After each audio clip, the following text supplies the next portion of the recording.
Hi, gang. This is Boomer with Occupy Democrats.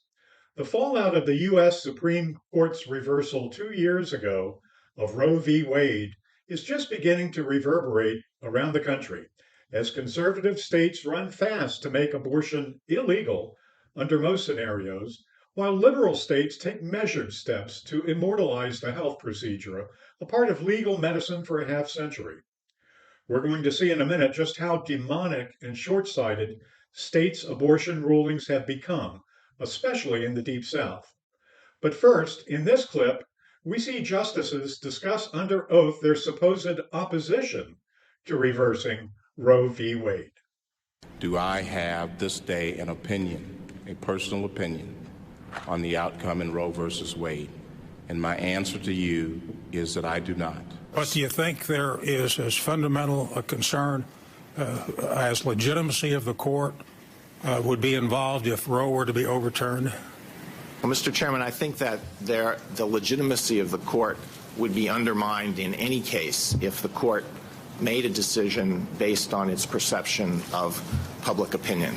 So a good judge will consider it as precedent of the United States Supreme Court, worthy as treatment of precedent like any other. Senator, I said that it's settled as a precedent of the Supreme Court entitled to respect under principles of stare decisis. And one of the important things to keep in mind about Roe v. Wade is that it has been reaffirmed many times over the past 45 years. As Richard Fallon from Harvard said, Roe is not a super precedent because calls for its overruling have never ceased, but that doesn't mean that Roe should be overruled.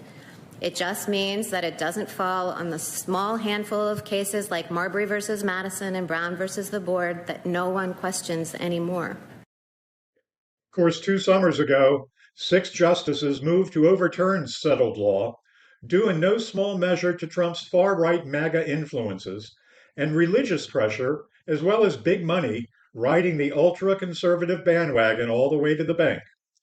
Leave it to present-day far-right Republicans to care more about what's going on behind closed bedroom doors and in doctors' offices rather than the latest mass shooting. Over 400 this year, by the way, with 100 days still remaining. The hypocrisy of the pro-life movement is staggering. Republican Congressman Tim Murphy says he will not seek re-election after reports he asked his mistress to have an abortion. It is not just some amorphous cells there floating about, but these are real beings. For more than a decade on Capitol Hill, Pennsylvania Congressman Tim Murphy has backed a pro-life agenda. And we have every right to protect those lives. That is part of our responsibility as men and as fathers. But according to the Pittsburgh Post-Gazette, in January, Murphy's alleged mistress, Shannon Edwards, texted him saying, "You have zero issue posting your pro-life stance all over the place when you had no issue asking me to abort our unborn child just last week."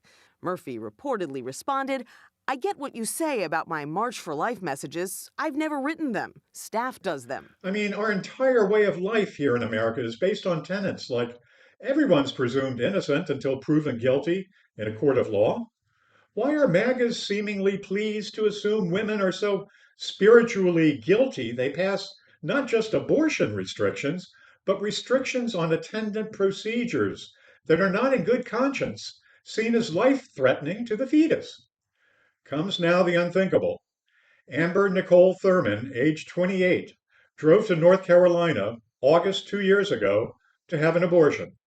She could not get one in her home state of Georgia because she was 6 weeks pregnant, and Georgia had in place a ban forbidding abortion after 6 weeks gestation following the overturning of Roe v. Wade. The clinic gave her pregnancy-ending pills to take back home, but a few days later, Ms. Thurman had a rare complication where she did not expel all the fetal tissue from her body. That's according to ProPublica. She arrived at a suburban Atlanta hospital needing a routine procedure known as a D&C. But just that summer, Georgia had made the procedure a felony. Any doctor who violated the law could face 10 years in prison.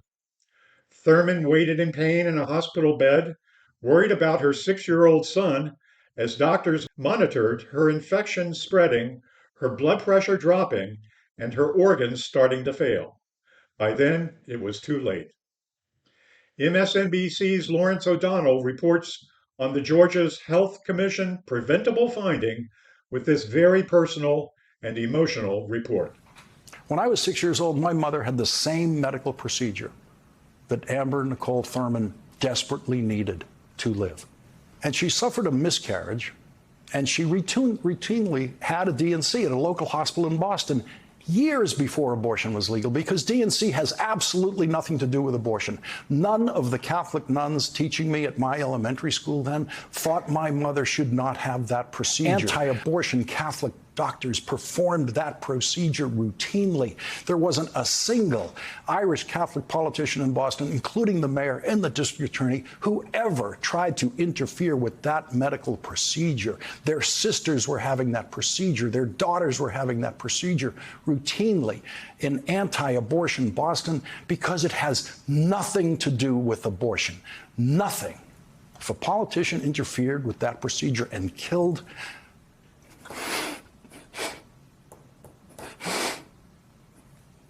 my mother when I was 6 years old, who's going to tell that boy? Who's going to tell that 6-year-old how his mother died and who is really responsible? It's Republican politicians that are all hell-bent on using abortion and all that it carries as a confusing, confounding, nasty political tool should be cautioned that the language in many state laws is not rooted in science. What's more, they ignore the fast-moving realities of good medicine. Lawrence O'Donnell alluded to his hometown of Boston, overwhelmingly Catholic and anti-abortion, but overwhelmingly of sound mind and commitment to providing good medicine to its citizenry. Today, in 2024, the Deep South and its spiritual, healthcare, and political leaders could take a cue and try to balance the far-right fervor down there with a rational shift that saves lives without violating law. This is Boomer, and this Boomer hits different with Occupy Democrats.